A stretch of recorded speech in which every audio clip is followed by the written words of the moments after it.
opening, you're playing an RPG and you hit a door you can't open. Isn't this what you think? If I can use magic, why can't I just bust this door the hell open? But you can't. Why not? Because those are the rules. Games and real life are different. People like to say this as if you can't tell the difference. But have they thought about how they're different? They're probably just thinking in terms of is it real or not. Now, as much fun as it might be to debate whether sports are reality or a game, we won't go there. What I want to talk about is a more fundamental difference between games and reality: absolute rules. If we look at the previous example realistically, ignoring rules, you don't need to worry about a door. You can just break it and continue. When the fate of the world is at stake, who needs to look for the key? If all you need is a key to claim whatever's inside as your own, then it seems like even if you just smashed the chest open, you're hardly going to get sued for destruction of property. Looking at it another way, if the door is so strong that you can't even break it with magic capable of defeating the devil, couldn't you just break through the wall instead? Heck, you could even grab that insanely tough door and use it as a shield while fighting the devil. Same for the legendary sword in the stone. You don't have to pull the sword out, just break the stone. But they don't do that. Why not? Because then it would be boring. That's right. Rules are there to make the process of reaching the end fun. In shogi, to capture the king; in soccer, to score more goals; in an RPG, to defeat the final boss. There's nothing cool about reaching the end without following the rules. Thus, the rules of games have a shared absoluteness. Do you see it yet? In reality, there is no ending. Victory isn't secured when certain conditions are fulfilled, and beating someone doesn't bring peace. Lovers never live happily ever after. For better or for worse, for richer, for poorer, every single relationship reaches a dead end. Therefore, people set their own endings using their own arbitrary interpretation, and they create their own arbitrary rules to go along with them. If I make more money, I win. If I have more fun, I win. Just thinking in terms of winning in the first place makes you a loser. Let's try a little thought experiment. Imagine you're playing shogi, and all of a sudden, your opponent starts moving pieces around however he wants with no rhyme or reason. And then, without even capturing your king, he looks at you as if to say, "How's that? I won." How did you react? Could it be that you wanted to punch him in the face? But can you think of a game where everyone plays that way? That's right, that's reality. Games and real life are different? No shit. We have a few words for the people who smugly state the obvious. Don't even try to compare them. N00B, 8 23-inch widescreen monitors. That was the whole of their world. A little planet, 13,000 kilometers in diameter at its equator. A world with its surface covered in a fiber optic network Earth. On this planet, the concept of distance had been forgotten. Connecting to the internet allowed one to transmit thoughts fast enough to go around the world 7 times a second. It was possible to connect with someone on the other side of the planet as if they were right by one's side.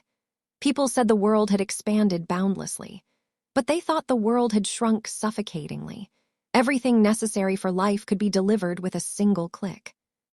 The discarded boxes robbed the close room of its original breadth. In that enclosed space where the artificial light of their displays blinked upon them. No, rather on the other side of those monitors, the net space built in hexadecimal. That was their whole world. Cramping the room even further were the countless PCs and consoles. The wiring connecting them and numerous controllers, these things robbed their quarters of even so much as space to walk. Illuminated within this setting were 2 faces devoid of expression. These belonged to the brother and sister who were presently waging a fierce battle against some unknown players on the other side of the globe. The brother was a young man with black hair and black eyes. The sister was a girl with white hair and red eyes. The contents of the screen were chaotic, while the contents of the room were still. The siblings, headphones, even monopolized the sounds of their true world. All that could be heard within the room were inorganic, mechanical noises and the clicking of the pair. They thought the world had shrunk. Electronic data networks had enabled the ability to see the other side of the planet without moving. But what that led to was a data tsunami that far exceeded the limits of individual cognition. The explosion of data had not created boundless connection, but the opposite. The surplus of information was a poison that made people retreat to their own little worlds, which were biased toward what they wanted to hear. Countless little closed communities, isolated, ever smaller, shallow individual ideologies, and someplace else, another realm distinct from reality, the boundless universe of games. Their eyes as they peered into the worlds beyond the monitor. Sometimes they concentrated so hard that they fell under the illusion that they were actually in those other worlds, that they weren't the dregs of society, bound in this cage the size of 16 tatami mats. Sometimes they were heroes, standing up to save countries. Sometimes they were heads of the greatest guilds in the land. Sometimes they were mages, sometimes they were elite commandos, sometimes assassins.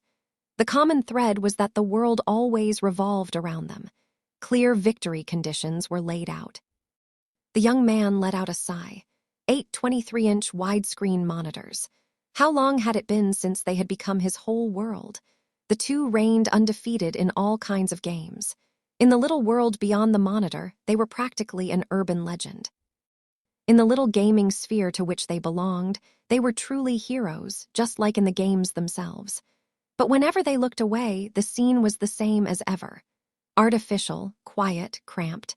The small, isolated world of the dregs of society. In these moments, the young man would find himself overwhelmed by a sense of dysphoria, the sensation of jamais vu. Is this really my room? Taking the thought further, he idly wondered with no basis in reality. Is this really the world in which I was meant to live? Yes, you're right. A voice responded to his internal monologue. Sora surveyed the same world he and his sister had looked on countless times, but suddenly standing within it, an unfamiliar boy, innocently smiling. Wait, had Sora seen him before? He searched his memory, but before he could speak, the boy went on. This isn't where you were meant to live, and that's why I've given you a new life. Past and present, fiction and reality, all of Sora's memories clouded. His increasingly hazy consciousness started stripping away the reality of the world. That's when he suddenly realized the usual. Oh, I see, it's a dream. Then, just like all dreams, it ended. Impossible to pinpoint precisely when his consciousness returned to the kingdom of Elkia, the capital Elkia. In this city, now the last bastion of humanity after losing territory in one failed bid for dominion after another. In a corridor of the royal castle, a girl walked unsteadily. Stephanie Dola, a red-haired, blue-eyed noble girl of the finest breeding, granddaughter of the previous king.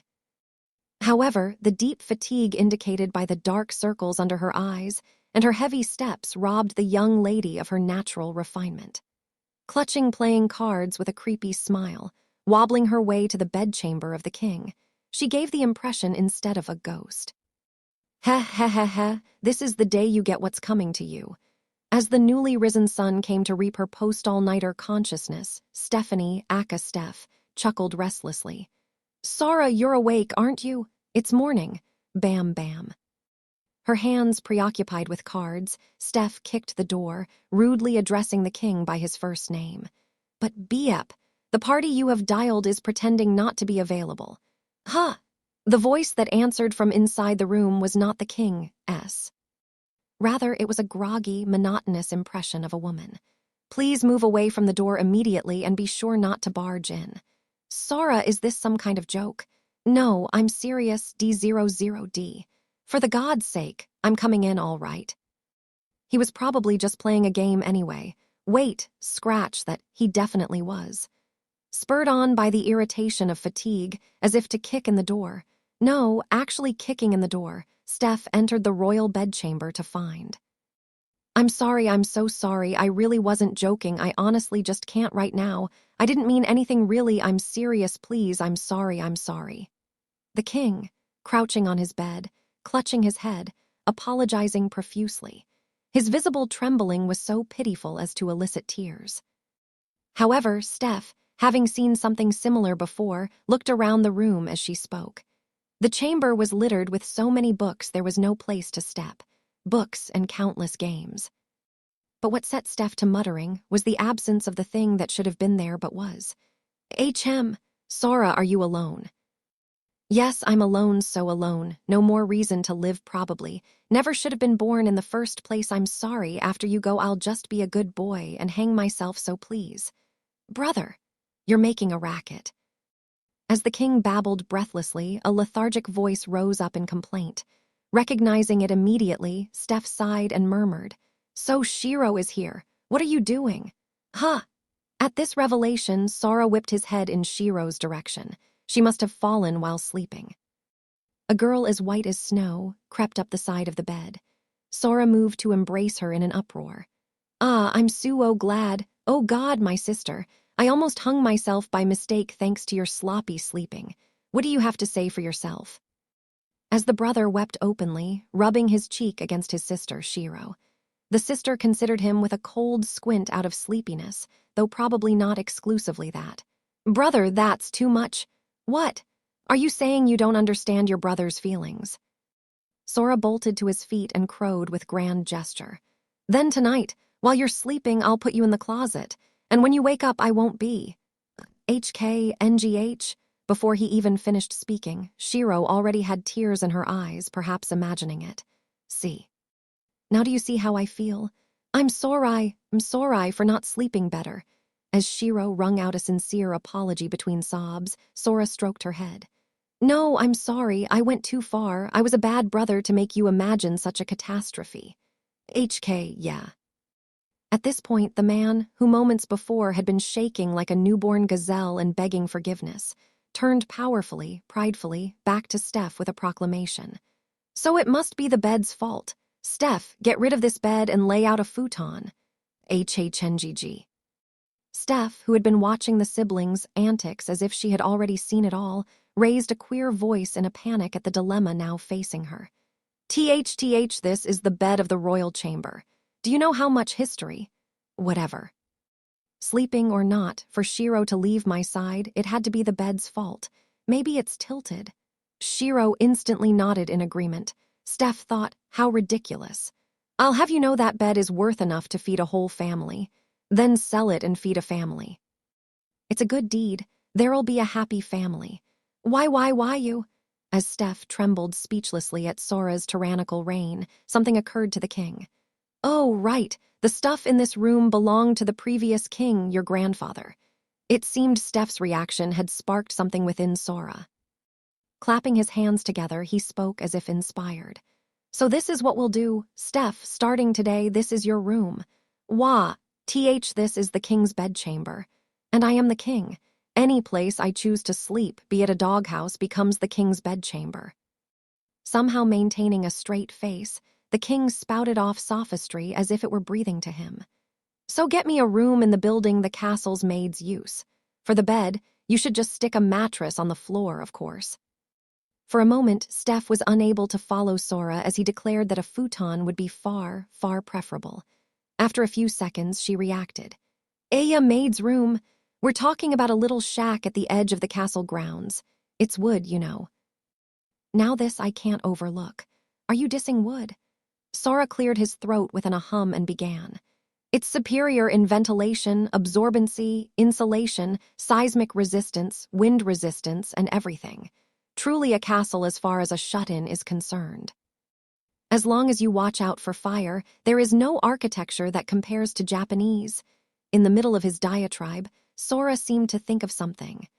Reaching for his tablet, which had been on the solar charger by the window. Oh, I knew it. I did have a book on Japanese architecture. What? Great, let's build a house on the castle grounds. Huh. Leaving Steph behind as she utterly failed to follow him, Sora went on, heated. What do you think, Shiro? Our dream, right? Don't you think that's a great idea? Where would we build it? Heh, I know exactly what your concerns are, my darling little sister. He accentuated his speech with English, as if to say, you think your brother wouldn't think of that. He pointed, bam, to the castle courtyard. Over there, it's closer to the outer ward where the maids stay, so we'd have no problem getting supplies. It's also close to the castle kitchen, so we can shut ourselves in just like always. It's also got a fair amount of greenery and a nice breeze, and very few people pass by. Plus, thanks to the castle wall, there'll be practically no sunlight at all in the morning. Can you even imagine a better place than this? Shiro lifted a hand at Sora's boasts. No objections. Great, so Steph. Why yes? Steph stood slack-jawed in awe at these developments. Get us some experts on wooden architecture. Yeah, this is probably an unknown style of architecture in this world, so I guess we'll need a few ultra-top-class artisans and 20 or so staff. I guess if we explain how to pick the wood, they can take care of the details. By way of a late introduction, these two siblings are Sora and Shiro, the king and queen of Elkia, the last nation of the human race, humanity, who spend days without leaving their room, who read and play games all day and night while making unreasonable demands. This is what you call tyranny. Tilde tilde tilde Sora, get ready for a game. Steph appeared to be out of patience with the tyrants. She clutched her cards in her hands, glaring daggers at Sora as she yelled. For today, she would rain down divine punishment upon them. But, oh. At the mere mention of the word game, Sora's eyes narrowed, all emotion extinguished. Though Steph had seen this instantaneous transformation many times before, it still made her shiver. The pitiful man who just had been shivering had suddenly metamorphosed into a smug, silly big brother. Then with the flip of a switch, the contents of her heart were exposed so that no matter what she did, she'd be in the palm of his hand. His mechanical calmness gave that illusion. With a military boldness, his face became that of a game master. Considering her response more critically, Steph felt a flash of heat in her face and a skipped beat in her heart as he looked into her eyes. The legacy of the game she had played with him before, the proof that the tab from her utter defeat had not been forgotten, this seemed to blunt the resolve with which Steph had arrived. As her ears turned red and her eyes turned away, Sora asked, "Does this mean you're challenging me to a game under Ashent?" Why, yes, that's exactly what it means. The fifth of the 10 covenants the party challenged has the right to determine the game. Shiro mumbled out the covenant she had memorized. It was an absolutely binding covenant that the god had set down for this world, an immutable law that could not be defied for any reason. And yet, you challenge me to a game of my choosing. The game had already begun. Steph had readied her counter to Sora's psychological maneuvering. Oh, dear me, could it be you suggest that you, the greatest gamer among humans, will not entertain me with a game outside your specialty? Though Steph had desperately planned this line out and practiced it. Her voice cracked a bit, and she sounded as if she were reading a script. Sora chuckled and grinned at her smugly. I see. So you got a little argument ready ahead of time. What's your wager? When playing an absolutely binding game under the 10 covenants, what to wager was also part of the negotiation. If I win. But, as if that question was what she was waiting for, Steph grinned back. Sora, you're going to become a decent person. Whammo. Steph's finger leveled at Sora, then silence. UH. Oh, I see how it is. You got me there. These were the sorts of reactions Steph had been expecting. Instead, Sora shouted with a twinkle in his eye. That's right, if the 10 covenants are absolutely binding, then they would make that kind of thing possible. Humg. As Sora swayed towards Steph with unexpected enthusiasm, Steph averted her face, which had erupted in crimson. I mean, you commanded me to fall in love with you, which means... That's right. At the end of their previous game, through some sort of trickery, Sora had demanded that Steph fall in love with him. It was obvious that she had been forced to fall in love with him against her will. Therefore, I see, I'd totally overlooked that. This is what it meant to have the scales fall from one's eyes. Sora looked fervently to the heavens, but then gasped and shouted again. Then don't say, decent person, make your wager that I get a life. Get a life? What's that supposed to mean? It's an expression. It's pretty much like being a decent person, come on. Let's bet it, let's play, I'll lose. WL. While Steph stood bewildered, unsure how to deal with this manic response, the brakes were suddenly slammed on from an unexpected direction. Brother, you can't lose to someone other than me. Wah, my sister, are you going to life block your big brother? Blank can't lose. NGK. That's right, Sora Sky and Shiro White. When the characters for their names were combined, they formed Kuhaku, blank, and couldn't lose. It was a promise the two had exchanged back in their old world. In a world without rules, it was an absolute and immutable rule that they had established for themselves. But now Sora looked back in despair as if dropped from heaven to hell. But I mean, there's no way I would actually lose to Steph playing for real. Wah! The siblings ignored Steph's facial contortion and went on bickering. I don't care. Come on, just think. A real life with flowers and sparkles and shit. Shiro, let's do it. You said it as the condition. There's no problem if it's you, right? I'll lose with all I've got. Come on, maybe chess. But I refuse. Ah, God, shit, Steph. Why, yes. Sora put his hands together in supplication and pleaded with her from his heart. I'll stake it on the 1 in a million. No, inexpressible without imaginary numbers chance that you might actually have a game you can beat me at. I'm begging you, Steph. Answer my hope, tinier than a quantum. Heh, he, why you're asking for it, Buster. Her face twisted by the rain of verbal abuse, Steph laughed. The game is blackjack, HFF. As the siblings each heaved their own sighs with their own meanings, Steph wobbled, unable to grasp the implication of either. What's that? I do have a chance at this game. As Sora just sighed again, and with Shiro seemingly having lost all interest, Steph yelled. I'm the dealer. Sora's the player.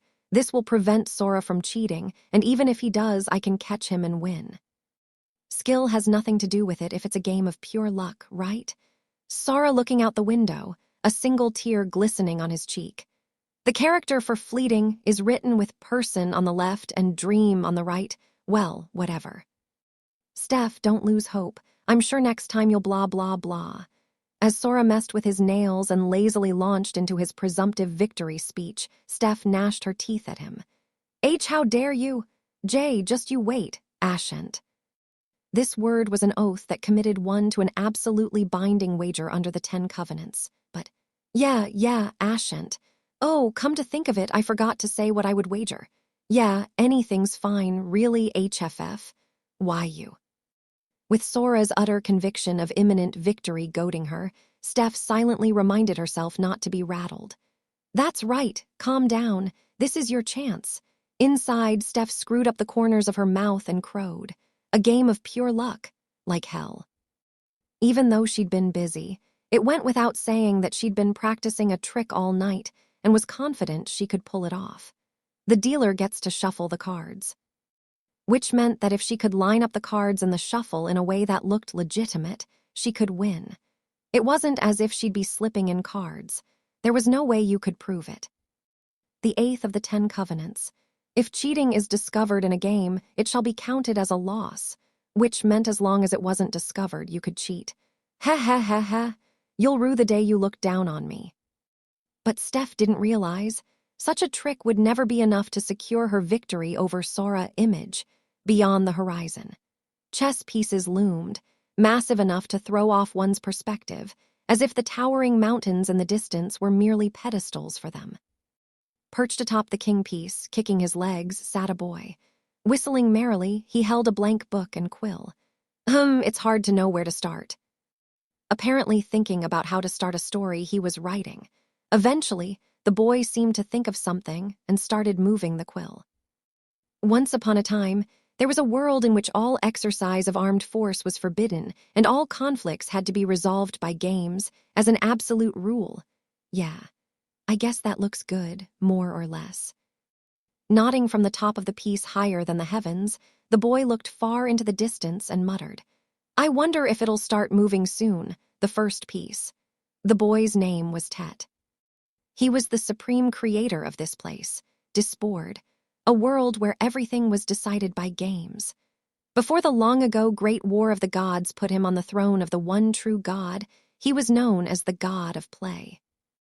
And now this one true God looked out into the distance, as if projecting his thoughts to a faraway lover. Question, is this a sign of the fall of humanity? This haughty voice suddenly rang out of thin air. Or is it a sign that thou wilt at last make thy move? Seemingly a bit peeved by the intrusion, Tet nevertheless smiled. Eavesdropping on me talking to myself. I can't say I think much of your hobby. The being spying on Tet, the one true god, was able to communicate with him, albeit brokenly. Without a doubt, it was one of the old Deus, ranked first among the races, and even so, still limited in power. Of course, to the one true god, it was obvious who the creature was, though not particularly interesting. Question: space-time distortion observed before new humanity monarch determined. Inference that thou wouldst intervene, true, false? To this question, Tet merely shot back languidly. You guys really are a bore. As if about to meet his lover again, Tet grinned impatiently. I'm not on anyone's side. You don't have to understand. Just go on playing your meaningless games. And then with a smile that embraced great hope in the midst of great despair, they are coming to my doorstep, and you guys can't stop it. As if, literally, unable to see the disembodied voice resounding around him, he instead turned his gaze to humanity's last city, Elkia, though to the one true god. Even hundreds of years must have seemed to pass in the blink of an eye. His eyes were like those of a child, standing at the door, in anticipation of a trip to an amusement park, unable to wait 5 minutes for his parents to get ready. Confirming that the presence behind the voice that had rung from the air had vanished with a FFP, Tet mumbled, Please don't make me wait too long, blank. He kicked the edge of the piece he was sitting on with his heels. I can hardly stand it anymore. If you make me wait too long, I'm going to have to visit you, aren't I? Twisting his mouth into an impudent grin, he whispered, Oh, that's right. Next. Apparently having thought of how to continue his story, Tet twirled his quill. One day, a pair of gamers was invited from another world to a country of humanity, the lowest-ranking race among the Ixseeds. Coming to the last bastion of beleaguered humanity, to Elkia, they defended it from other races and became the king and queen, and that is where everything started. I like it. The scribbles he wrote, now a story, would soon be an epic passed down among the bards for generations, penned by the hand of the god himself, foretelling the gods to come. In other words, the prologue to the newest myth. Chapter 1, Week Square.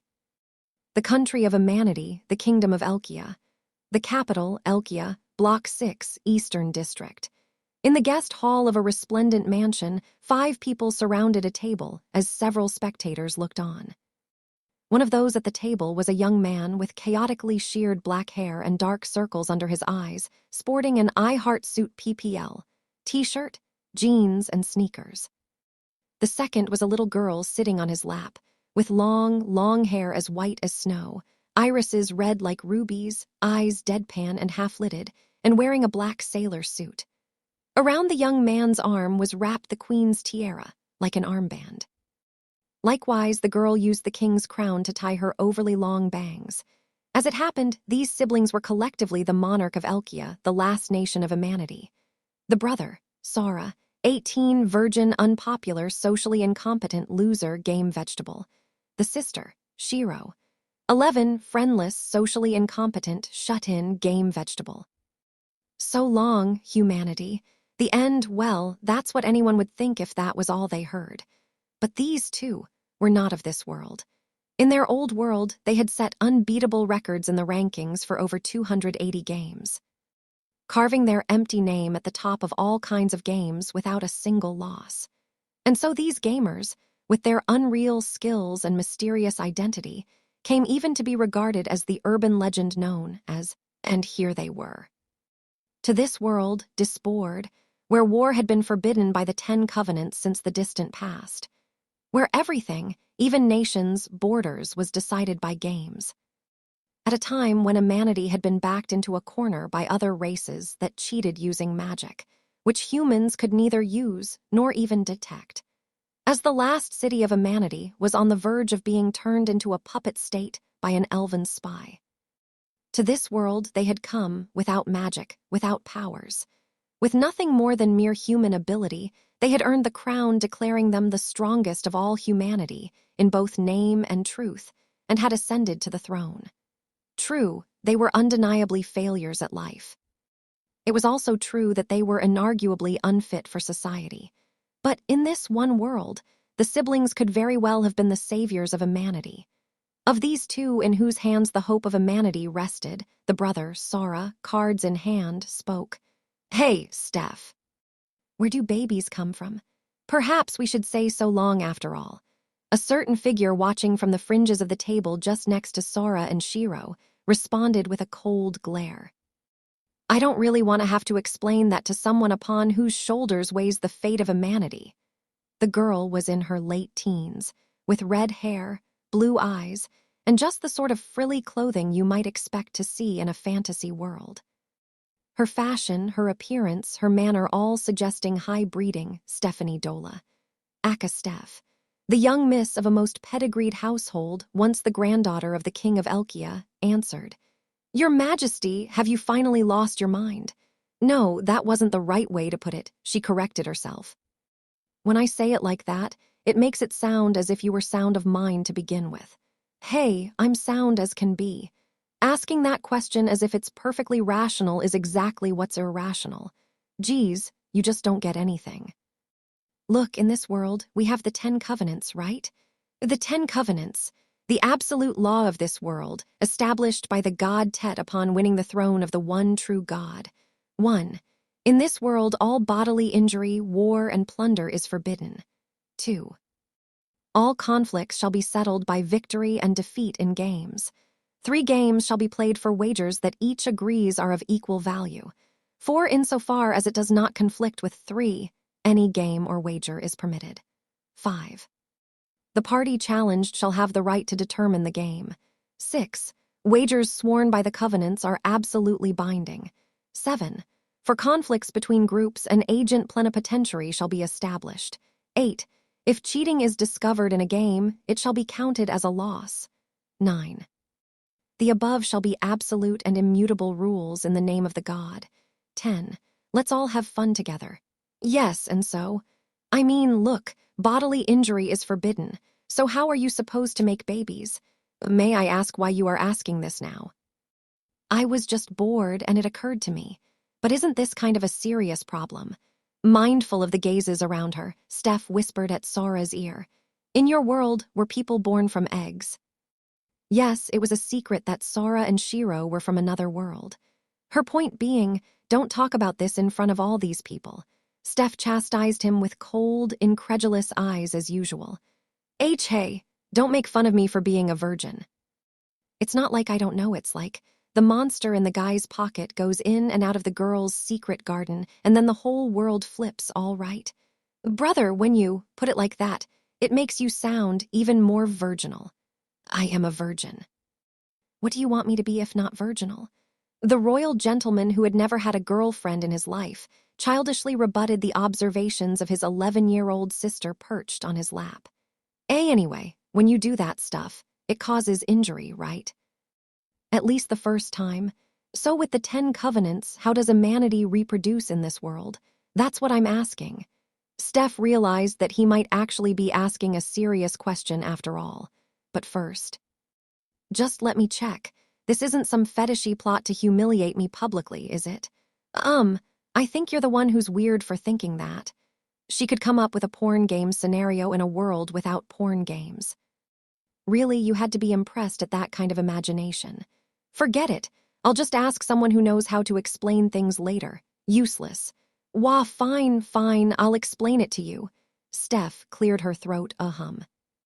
It is clear what constitutes the basis for constituting a violation of rights. Specifically. Put simply, actions that violate rights with malice are cancelled. Wah. Oh, what are you saying? Our brains are being censored in real time? Yes, that's quite it. Okay, while this may have been a fantasy world, you gotta say that's ridiculous. Therefore, since the establishment of the 10 Covenants, most laws have become mere relics. After all, any action that is successfully executed has got to be conformant to the covenants, or else performed by consent or by mistake. HHH, your God here really can do anything. The one true God obviously can do anything, can't he? The right to rebuild the laws of the world on a whim, and now that itself would be decided by a game in this world, it seemed. All right then.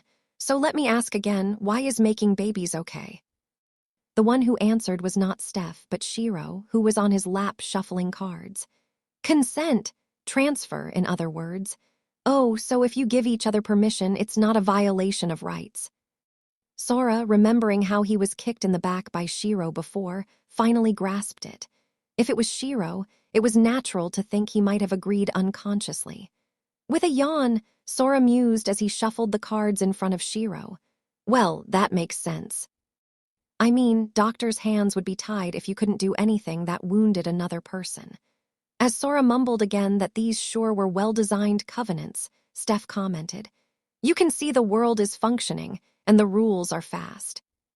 That's not how it was back in our world. Surprisingly, the world still functioned even without rules, though riddled with contradictions and defects. This world had to have been the same before the 10 Covenants, really. But then that raises another question. What is it? Why was I able to fondle your boo? Okay, never mind.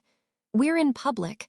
If you go any further, Steph's piercing glare was unmistakable and Sora shut up. Anyway, this was a very interesting discussion. Great way to kill time. You just explicitly said it was only to kill time, didn't you? As Sora lifted his sleepy head, he noticed around the table the last 3 guys. Nobles in their underpants. 3 middle-aged dudes with a little too much fat. Also watching these men as if bearing witness to something very pitiable were several spectators. Sora had been playing half unconsciously and had almost forgotten. But the siblings were in the midst of a game with these 3 nobles. Poker, betting everything they had. Seriously, who wants to see a bunch of old guys naked? Can't we call it a day? Indeed, they had just had all their assets cleaned out by Sora and Shiro, these 3 now former nobles. All their assets meant just what it sounded like. Their land, their fortunes, their rights, of course, and even their wives, children, families. All of that had been wrung from the trio in just 2 hours, and all they had left by now was their underpants. How? If we stop now, we won't have anything left. Why you think you can get away with this? If we don't recoup our losses, we won't even have clothes. How dare you? Sora yawned, only half listening. You're the ones who agreed to play, and you're the ones who laid your families and clothes on the table when we didn't even ask you, right? Plus, if I may... As the king continued to upbraid them, the 3 nobles, no, former nobles, shrunk at Sora's gaze. We're looking the other way about the 3 of you cheating together. You should be grateful. Full house, game over. The hand Shiro played with these words meant that the nobles' last resort, their underpants, was forfeit. And thusly, the 3 highborn ringleaders of the movement against agricultural reform were left in their birthday suits, and the demonstrations they'd instigated came to a close. Image the capital, Elkia, Main Street. It was an arterial road that joined the city's north, east, south, west, and the castle. It was Elkia's busiest street, and the one the nobles who had lost even their underpants opposing Sora's agricultural reforms had to take home. This is just too much. It's sick.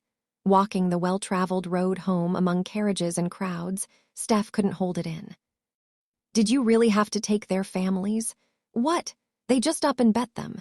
To put their wives and children on the table, they're the ones hooray sick, Sora answered from behind her as he walked with Shiro's hand firmly in his grasp.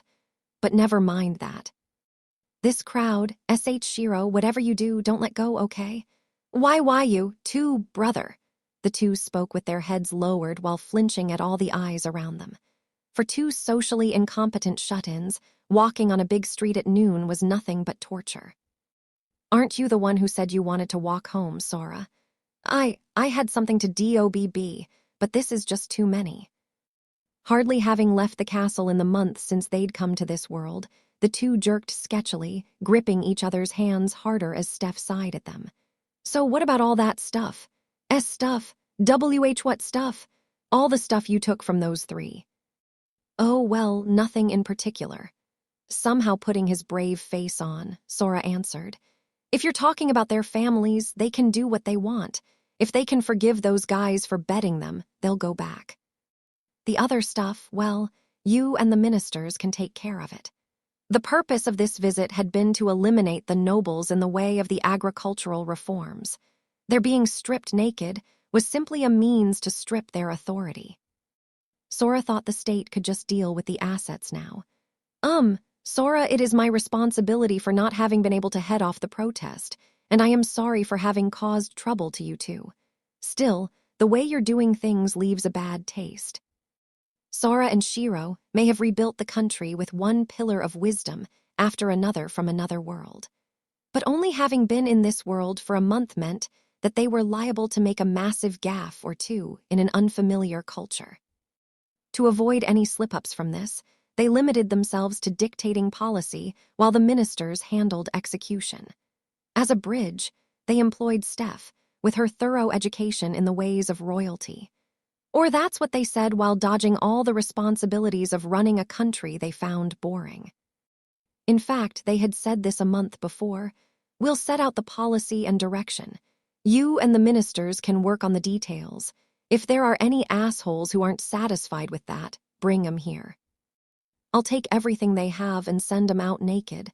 That's what I said, right? That's what I'm saying. Your idea to begin with is savagery. Don't worry about it. A reign of terror would make things annoying later on, but just one or two things like this is nothing. Actually, if he kept this up, he'd be just like one of those genocidal Reds. In fact, it's really impressive to me that this is the first time this has happened in the month since we took the throne. Big agricultural and industrial reforms always caused disputes over rights. Nobles revolting, guilds conspiring. One always finds lame events such as these in simulation games. He'd tossed all those annoying flags to Steph and the ministers to clear. But he hadn't expected it to take a whole month before they started popping up. Well, yes, I'd been controlling them. Controlling them? From the beginning, most of the nobles opposed the agricultural reforms you proposed. Fortunately, the Dola family has some clout with the Aluos and the Builds, so we were able to get them to help us set the stage. Huh. Oh, okay. We used data gained from a large-scale experiment on lands held directly by the crown, and sowed the spoils among major nobles who were on our side. Some of the petty lords came looking for a piece of the pie, and we slowly isolated the lords they served. There were some major houses we had no choice but to confront. The three today were at the top of those, so this shouldn't happen again. You should avoid provoking them unnecessarily and proceed. Wait, what? Sora interrupted the smooth flow of Steph's narrative by putting his hand to his forehead. It doesn't feel like I've got a fever. Why does Steph sound like she's smart? Said Sora, clearly consternated. Is there something wrong with me? Sorry to make you take us all around, but I've got to see a doctor, right? Excuse me, is that taking your rudeness a little too far? Steph's shoulders shook, but Sora only shouted. But I mean, you're Steph, right? Yes, I am Steph, so? Sora closed his eyes and shook his head. Hey, wait, stop, hold up, could it be? Like a physicist who'd just seen a real ghost, his assumptions had been shattered. It can't be possible, he thought. He swallowed audibly, looking agonized, before verbalizing a notion he could scarcely comprehend. I don't think this is possible, but Steph, could it be you're not an idiot? Sora wailed, hardly able to give credence to the idea. Do you know I graduated at the top of my class from this nation's top academy? What are you on about? But, I mean, look at yourself. Stephanie Dola, the well-bred young lady, once the granddaughter of the king of Elkia. Now wearing a collar and the ears and tail of a dog, the leash around her neck held by Shiro as she walked the downtown thoroughfare. What kind of smart person would be in your position? Aren't you the one who put me in this position? Yes, just this morning after Steph got her ass kicked at blackjack by Sora, she'd been informed randomly. Okay, now you're a dog for the rest of the day, and forced to comply. Given that she was taking a stroll down Elkia's main street in that state, it was no surprise, but everyone turned to stare as if having just seen something bizarre. It must also be mentioned that even at the mansion during the showdown with the nobles, she had been like that the whole time. See, couldn't you think of something better to demand than that? As Steph shouted, suggesting her anger had returned at this late hour, Sora and Shiro thought, looks like she's pretty much the same as always. Steph, shake! At Shiro's outstretched hand, Steph draped her front paw, her right hand over it. NGGHH, why must I obey you? I thought you just explained it a minute ago, because those are the rules of the world. The 6th of the 10 covenants, wagers sworn by the covenants, are absolutely binding. Steph, lie down! Flattening her body on the surface of the thoroughfare, Steph cried out. I mean, why can't I beat you? At this question, Sora sighed with evident relief. Oh, so you couldn't figure it out after all? I'm glad you're the same old Steph. It sounds like you're using Steph as an insult. Is it just me? Is it just me? But Sora ignored Steph's protestations and took out his phone, oblivious to just how hard Steph was actually working. He took another look at the national data he had graphed from the minister's reports on an app. It looked like most of his reform proposals were going to go through smoothly. He wasn't entirely satisfied with the area that had been achieved for dairy farming, but if things worked, it should prove sufficient for the population trend. Meanwhile, those employment problems were getting better to some extent. Having confirmed these things, he started his task scheduler. Going through reform agriculture, reform industry, reform finance, etc., he put a check to mark the completion of each. But still, it is just a stopgap. No matter how much the siblings employed their knowledge from another world, fundamentally there weren't enough resources and land. It would take half a year for the agricultural reforms to start bearing fruit. Even if they wanted to overclock the hell out of their tech, they just didn't have enough materials in the country. I guess it's true, we have no choice but to take back our territory, right? In other words, it was finally time to move to take back the borders. But where could they strike? Shiro seemed to understand Sora's thoughts as he fell silent, falling silent herself to think for a long time. Steph, walking in front of the pair with a collar around her neck, was consequently forced into silence herself. But she just couldn't bear the looks directed at her. So, Sora, I can't stand these stares. Please at least talk. At Steph's remonstration, Sora noticed something odd.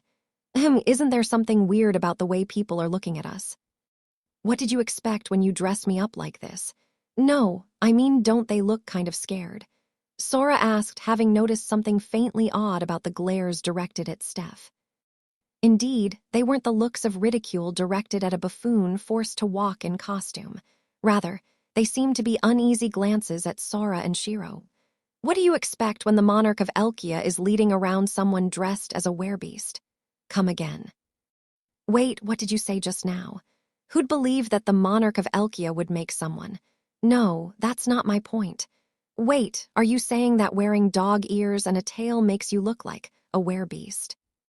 In a flash, Sora played over all the information he had gathered so far in his mind.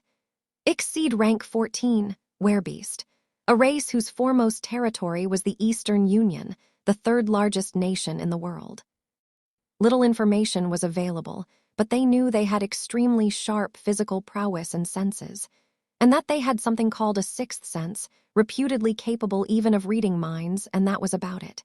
Steph, please answer immediately. What is it? Werebeasts, do they include girls with animal ears and tails like the ones you have on right now? The reason you limit your argument to girls is beyond my understanding, but of course they do, she thought. Steph blurted. Female werebeasts practically all look like this, you know. So what you're saying is the Eastern Union, with a gulp Sora asked, as if to double-check, is a country where females who look almost exactly like human chicks. Except for animal ears and tails and maybe paw pads and whiskers and such super cute furries, fill out half the population of a veritable Eden that really exists in this world. Is that what you're saying? Was she saying that the Eastern Union was that kind of an Arcadia? Hell yeah, this paradise is mine. Let's go conquer the animal girls. Now, stat. Drawing his phone like a sword, he relaunched his task scheduler and started typing. Conquer Animal Girl Dynasty YOLO. Hey, what are you saying? Things aren't even stable yet at home. Steph stammered at the Mad King, who just suggested picking a fight with the third largest nation in the world, but Sora would not be dissuaded. Hush. How dare you find fault with this perfect keikaku in which my private desires and the national interest are perfectly aligned? What makes you think you can stand in the way of my glory? Looking around as if searching for something, Sora continued. Which way to the Eastern Union? That way. We'll charge ahead, call a carriage. As Sora ranted, the little sister whose hand he held dropped a single soft word. Information, GH, and shattered his so-called perfect plan just like that. Yes, what they'd just been thinking about. And the reason that, in the month since their coronation when they declared war on the whole world, they still hadn't gone on the offensive to this day. Having this pointed out silenced the king. HRM, RMGHGH, is there no way to avoid solving this puzzle first?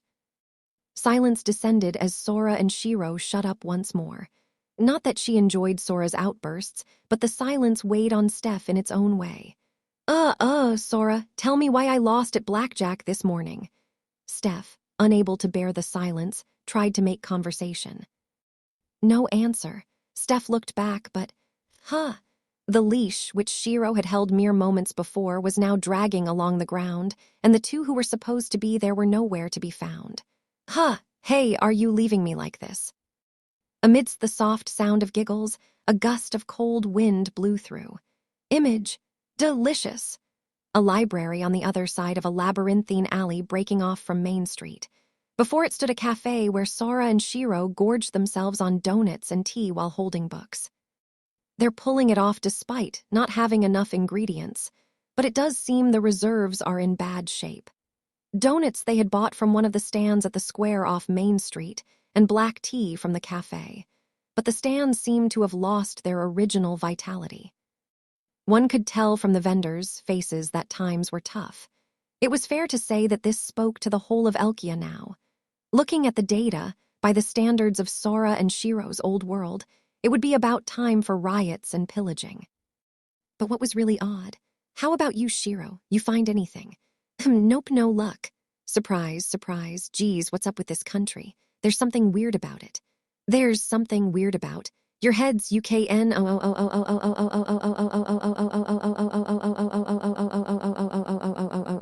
The VDs. Concurrent with this cry, her shoulders heaving as she struggled to draw breath, appeared Steph, doggy version.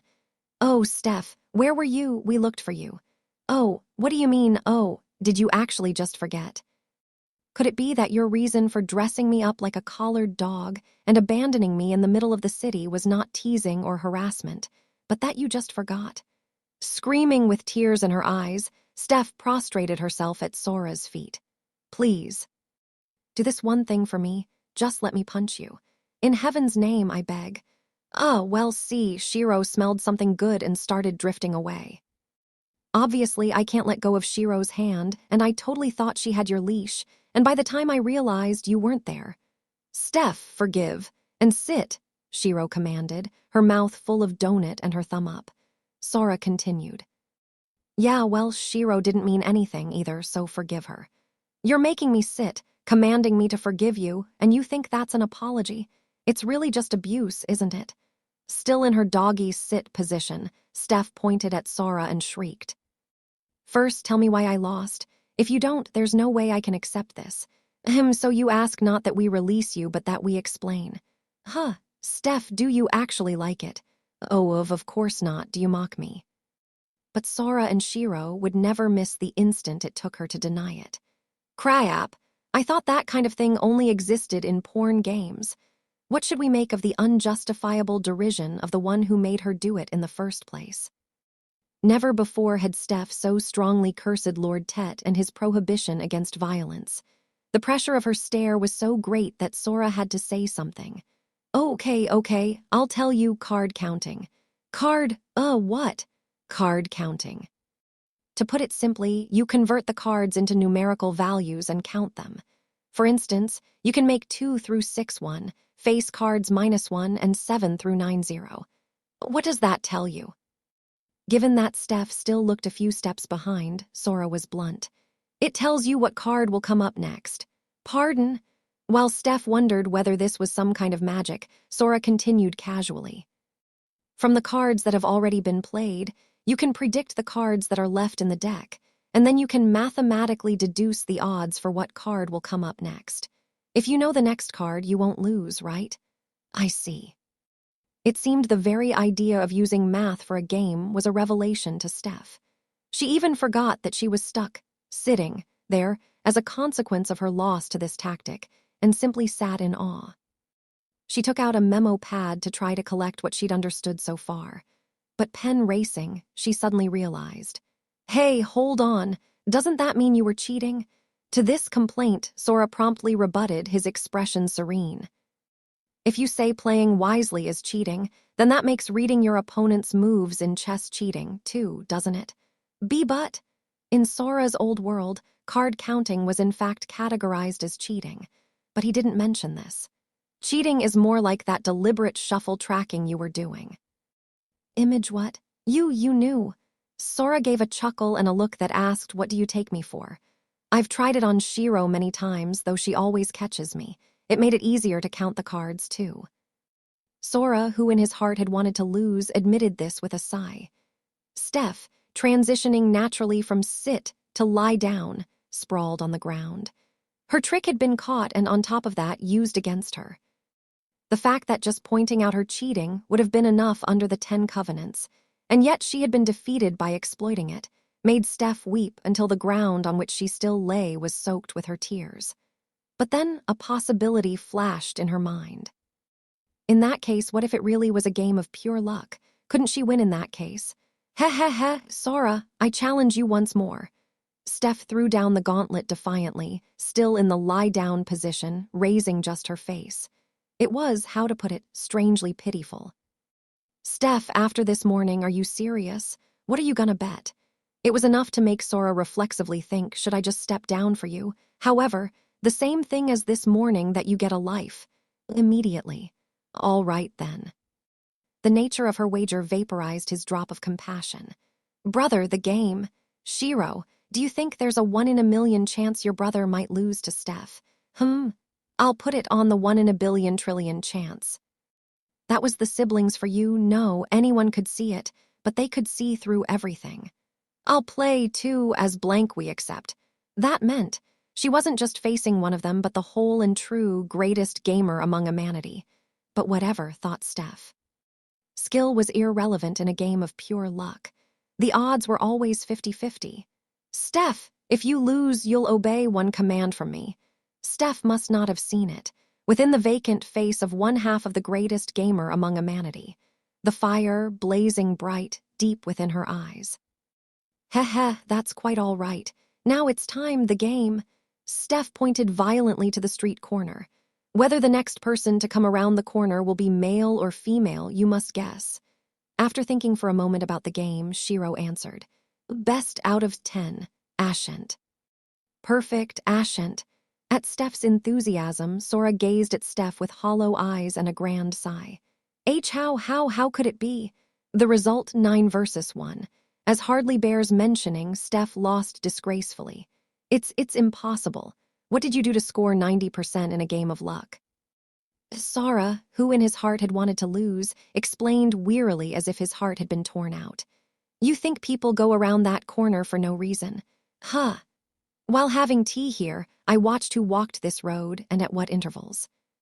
Using the trends I observed, Shiro was able to apply the sex ratio of the population masses in this area by time frame, as well as the employment rates, occupational demographics, etc., to deduce the sex ratio as judged by the reason they would travel this way. Shiro, having accomplished all this with just memorized data and mental calculation, held up 2 fingers for victory. At that V sign, Steph finally started to sense a certain hostility, but first and foremost, aren't you just like children? Exactly how far did they intend to take a dumb game of guessing the sex of the next person to come around the corner? But when it came to Sora and Shiro, that was a foolish question. The answer, the same distance they took every game, all the way. And now, the victorious Shiro made her demand, according to the wager. All your undies belong to us. Wow, what was that? But the wager by the Covenants had already been pronounced. Why, please, anything but that. The 6th of the 10 Covenants. Wagers sworn by the covenants Ashent are absolutely binding. The covenants were absolute, none could defy their power. Though Steph protested as she removed her panties, Shiro exhibited zero engagement and took them unceremoniously. Therewith, the picture of Steph sitting on all fours, face beet red, with no panties was complete. But then the one who panicked most was Sora. "Hey, my sister, don't you think this is a little over the line? I'm even just a kid, so I dunno." With these words, Shiro placed Steph's panties over her own head. Still expressionless, she placed her index finger on her cheek and tilted her head with a clunk. "Wah, you're going to write this off as the innocent play of a child. Your selective use of that is too glaring to look at." Now it was more the young girl with panties on her head who attracted the attention of passers-by, which meant, ultimately, Steph's panties being exposed to the public. You unbelievable. She was one kid you didn't want to mess with, that Shiro. Feeling uneasy about his sister's uncharacteristic lack of mercy, Sora asked, Hey, you're like going all out today, huh? Are you in a bad mood for some reason?" "Not in particular." But Steph's challenge to Sora itself was at the root of her displeasure. Shiro delivered her response with half-closed eyes and an apparent lack of interest. Steph's counterattack against Sora, who'd commanded her, "Fall in love with me," was rescind the command, but become a decent person. There were conclusions to be drawn from this. You'd think one would be able to figure it out with a little bit of thought. HFF. It seemed the 11-year-old girl who moodily returned to her book was the only one who noticed. Meanwhile, Steph was dressed up as a dog with her panties pillaged and displayed to the public. Hey, I don't care. I gave up on my modesty the day I lost to Sora. Father, mother, grandfather, your Stephanie has been sullied. Ha, Steph laughed and Sora winced. Shiro, I really don't feel right about this. I mean, looking at her makes me depressed." "It's okay." It wasn't clear what was okay, but that was what Shiro declared, panties still on her head. Suddenly, though, as she lay on the ground wet with her tears, holding her skirt down, another thought occurred to Steph. It was strange. There had to be such a thing as a game of pure luck in this world. That's right. Even just now, they had failed at least once. In other words, guesses were just guesses. Shiro had specified best out of 10 because they could lose, which meant, So, Sora, I have a new game for you." Faltering, apparently unwilling to stand up without panties, Steph sounded desperate. Sure, but are you really okay?" Already dehumanized and deprived of underwear, if Steph tried to double down now, wouldn't it totally be R18? But Steph pressed her attack forcefully. "It is no matter. All temporary setbacks stand insignificant before the cause of revealing your hand." What was it? Somewhere there was a hint of why Elkia had been reduced to this state. I see. So same wagers. What's the game? How many seconds will it take till that bird takes flight? Closest guess wins, best out of one. In the direction Steph resolutely indicated with her finger. See whoop coo. A nasty white pigeon sat on a roof. Blank can't lose. But in a single round of luck, just you wait. In all likelihood, they'd refuse the match. But even that was enough if she could find a weakness to exploit. Steph found her expectations betrayed by Sora's casual acceptance. "Sure thing, I'll let you guess first. Ashent, so how many seconds?" Yeah, Ashent, WL 30 seconds, I say." Though momentarily flummoxed at having been so completely off base, Steph recovered. It seemed very unlikely that the pigeon would stay there for more than a minute. This meant that, early or late, the easiest approximation was the value in the middle. Racking her brains, this was the conclusion Steph reached. But as if he wasn't even listening, Sora fiddled with a stone in his hand and made his own guess. "Then I say, 3 seconds." He'd hardly finished speaking when he swung his arm over his head and threw. What? The stone, pitched with all Sora's might, zipped right past the pigeon. The bird, startled, flapped away. "Done, brother wins." At Shiro, panties still on her head, who pronounced the victor without lifting her eyes from her book, Steph raised her voice in furious argument. Wait a minute. How is that not cheating? Of course, Sora was already well prepared for her objection. When did we set a rule that you can't intentionally make the pigeon take off? Wah. This is what happens when you don't carefully delineate the rules of the game. So childish. Just how childish can these two be? But Sora, reclining again in his chair and returning to his book, advised seriously. There's no such thing as luck in this world. Huh, no such thing. Steph furrowed her eyebrows at the irreconcilable cognitive dissonance. Rules, premises, wagers, psychology, skill levels, timing, conditions, all these invisible variables determine the outcome of the game before it even begins. There's no such thing as luck. Luck. It was just another name for an unpredictable fate dictated by invisible variables. For example, imagine a card face down. Without diverting his eyes from the book, Sora continued his lecture adroitly. What's the probability that it's the ace of spades? There are 52 cards in a deck, so 1 in 52, right? Sure, that's the typical way of looking at it. But what if the card is the one from the bottom of a new deck of cards, fresh from the box? New decks are pretty much always in the same order. So if you take out the jokers and then take the deck out and lay it face down, dealing the card at the bottom of the deck, it's always going to be the ace of spades. But. That's Steph tried to argue, but Sora, that's right. I never said it was a new deck fresh from the box, i.e., you didn't know. Went on to explain that was precisely the point. That's the thing. If you know 192% becomes 100%. So those who don't know bitch that they got bum luck, while those who know are fated to seize the victory. Sora concluded, you got it. That's the trick to winning at games. The reason you lost to me at blackjack.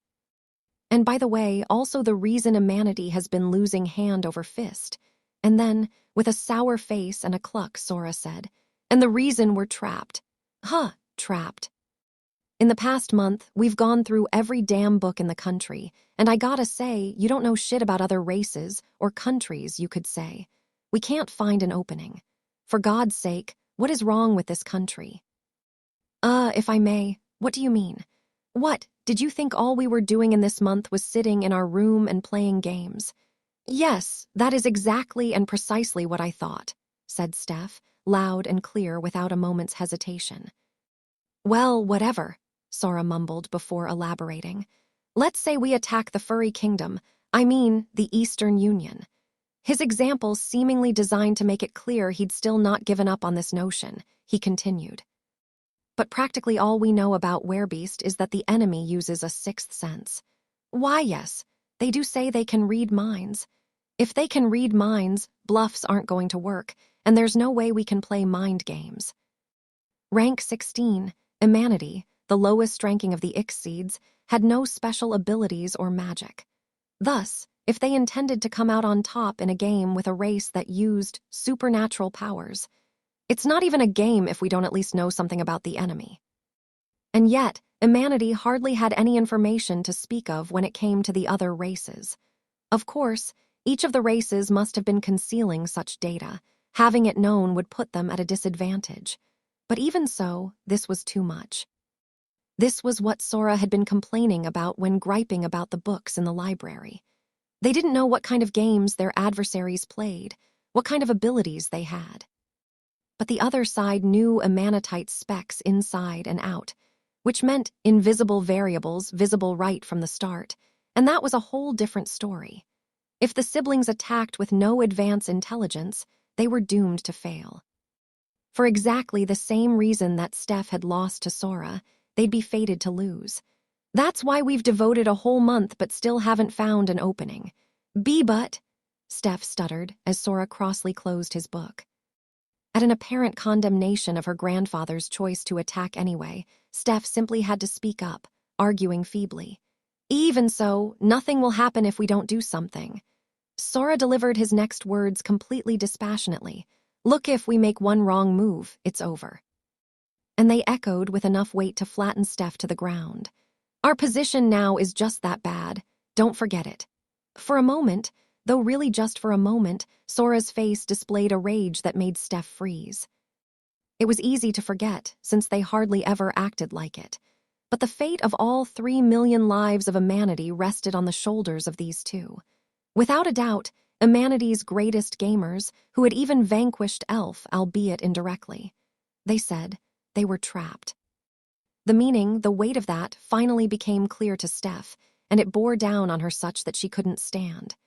If they made one wrong move, millions of lives would end. Under that kind of pressure, Steph considered it, holding in her breath. Sora stretched languorously, fiddling with his task scheduler. We only know one way out and we don't have the key. Damn, what to do? To be capable of such composure, what kind of constitution did he have? Steph felt the hint of a chill, and then a sudden shadow instantly enveloped their surroundings in darkness. What? Why is it suddenly night? Sora shifted his gaze, and his eyes popped. Even Shiro's usually half-lidded gaze widened as she let the donut drop from her mouth. The blue sky that had hung above them just a moment earlier had been erased from their collective vision, now directed to the heavens. As if a piece of the Earth's crust had been ripped away, a huge rock bed now drifted in its place. What the hell? Amazing. Laputa really does exist. The line replayed involuntarily in Sora's mind.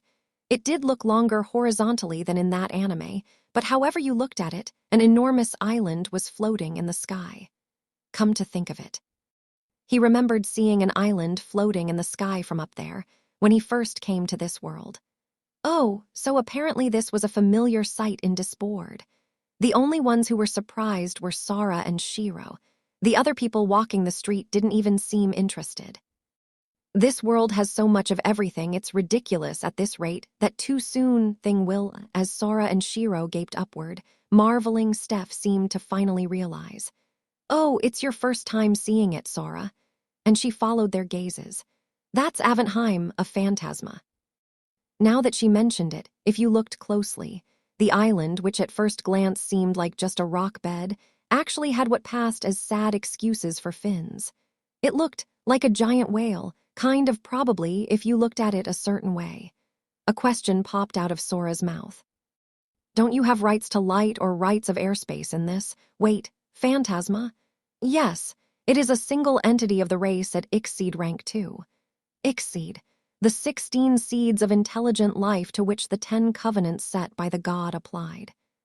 Still pointing to the heavens, no, to Laputa, Sora howled. You're saying that's an intelligent living being. How are we supposed to play? I mean, can we even communicate with that thing? If it were Laputa exists, but Laputa talks. Even Pa Asterisk you would have just looked at the old geezer pityingly. I didn't really get that last part, but yes, it's impossible. Steph spoke decisively. Even the Flugel who live on top of it are far beyond a manatee's ability to defeat. Flugel, Aventheim, it was that thing. Watching Laputa Mark II, the phantasma Aventheim, pass by, Sora recalled what had escaped him in his shock, the description he had previously read in a book.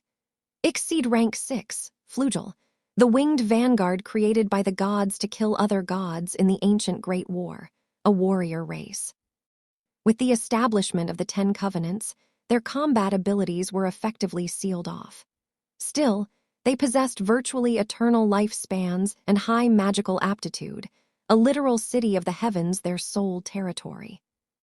Thus, they did not participate in play for dominion, that is, gambling over borders, but as they had a powerful thirst for knowledge, many of their kind engaged in games in order to obtain knowledge from the world's other races. That is, to collect books. For humanity, which had little to bet, the Flugel were one of the few races the siblings could draw in, with their knowledge of another world. They were the first race that had grabbed Sora's attention after arriving in this world.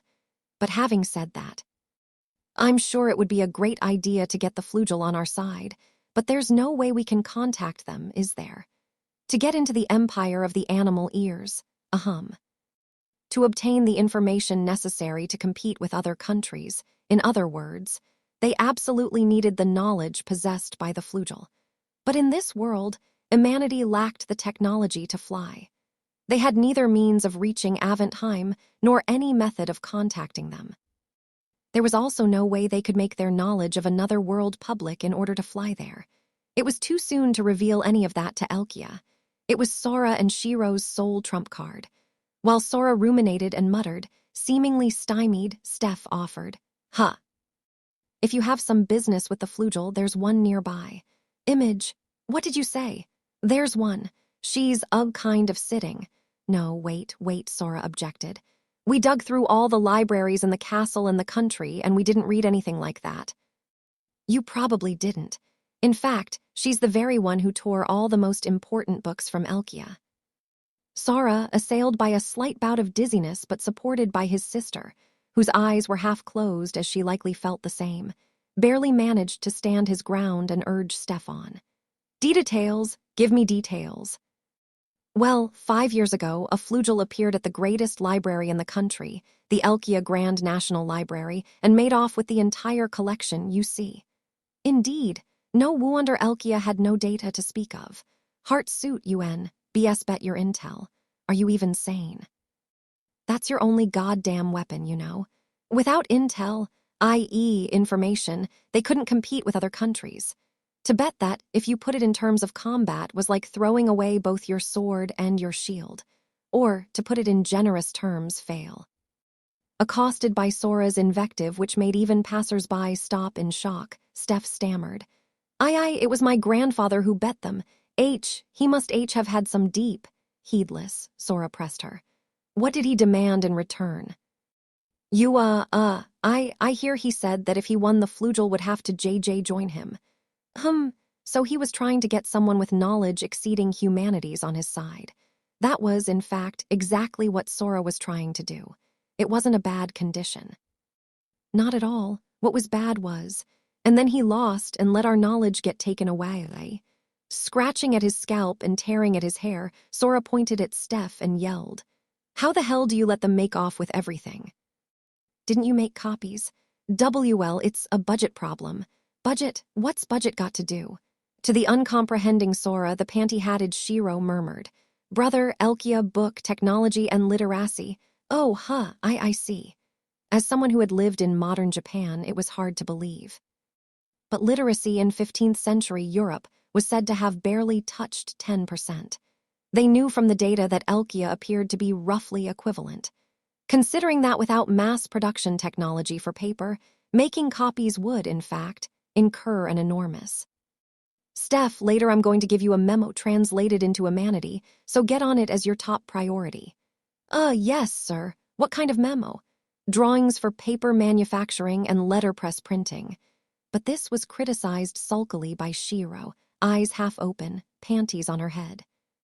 Brother, cheating again. Sorry, Shiro, but this is just ridiculous. As Sora input a new task on his phone, he let out a luang sigh. All things being equal, then, Steph, with her whole personal library, was in fact quite the well-educated one after all, but in this world, where games decided everything, if you can't even read and write, how are you going to game? Are humans even trying?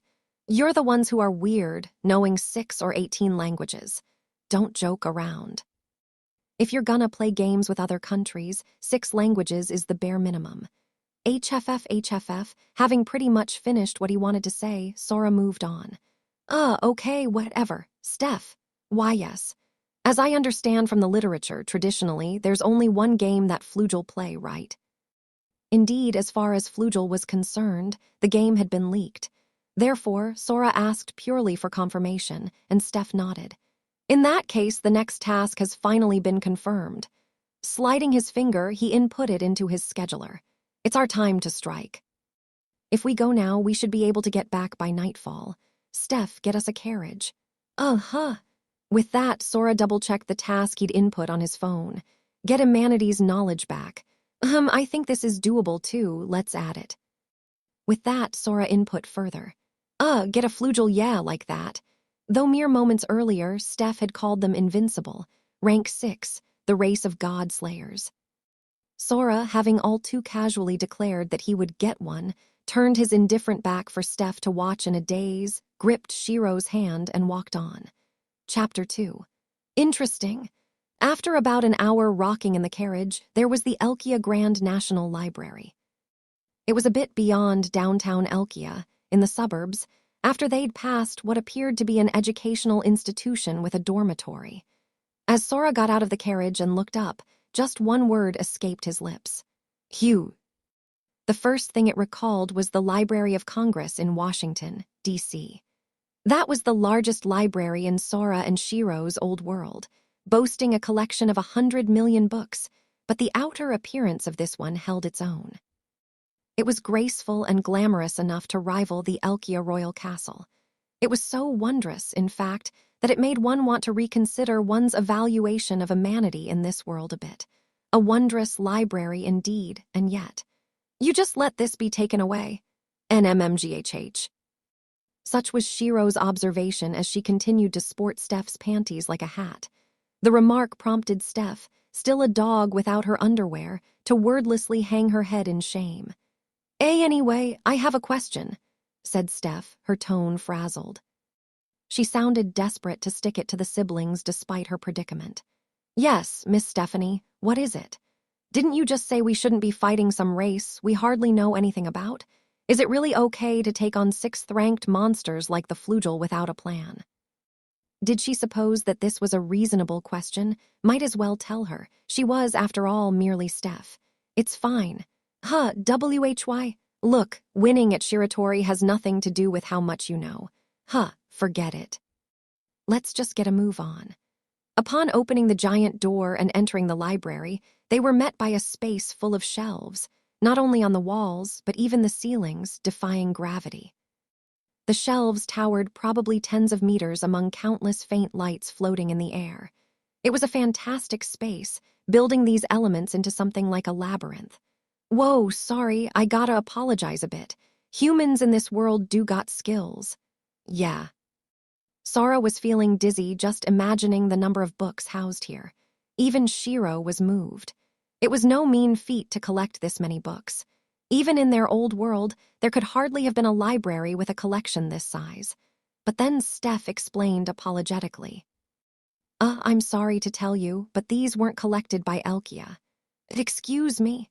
They were built up to this level after it was taken, I believe. I mean, when I came here when I was a student, there weren't even 100th this many shelves. What a waste to have thought better of you even for a second. But then, when you thought about it, it was obvious. There was no way humanity could put gravity-defying shelves on ceilings. Phew, so where's our blessed angel? Walking through the library of neatly lined books, suddenly there was a shaft of light. All eyes that followed the light to its source froze. It was an angel. A girl with an overwhelming presence one hesitated even to look into directly. A halo curving through a geometric pattern above her head, and faintly glowing wings, too small to hold a person aloft aerodynamically, sprouting from her hips. Her long, flowing hair swayed even indoors without wind, and each moment, the light was reflected from one strand or another as if it were a prism, giving the appearance of a rainbow. When her eyes opened narrowly and made contact with his, Sora was struck for the first time since landing in this world with the feeling of death. Filling her gaze was a murderous intent that felt like it had to possess physical weight, which convinced him that this girl, this divine beauty, could end his life with a fleeting touch. It told him that though he might run, though he might beg for his life, all such things would be meaningless. This is a Flugel, this is rank 6. A weapon created by the gods to annihilate other gods, to decimate and destroy. As Sora mused that this must be what it felt like to have a machine gun pointed at you, even Shiro, usually lacking in emotion, shrank back and grabbed Sora's arm. Steph, for her part, was sitting on the ground, clacking her teeth, barely holding back from crying. The awe-inspiring thing alit on a bookcase near them, without a sound, without giving even the impression of weight. Heedless of their speechlessness, the angel, the Flugel girl, opened her amber eyes languidly and spoke. "Pardon, what brings you persons to my bibliothek?" At that one utterance. "Zounds, you just ruined it," the enervated Sora just managed to say, glancing at Steph, unconscious beside them. Why don't we begin with introductions? Said Sora, pulling himself together and trying to regain his rhythm by taking the initiative. But you are Elkia's nouveau king and queen, Sora-sama and Shiro-sama, the Flugel girl stole his thunder. Well then, that speeds things up. I like to read Humanity's journal. Felicitations on your coronation. She corrected herself.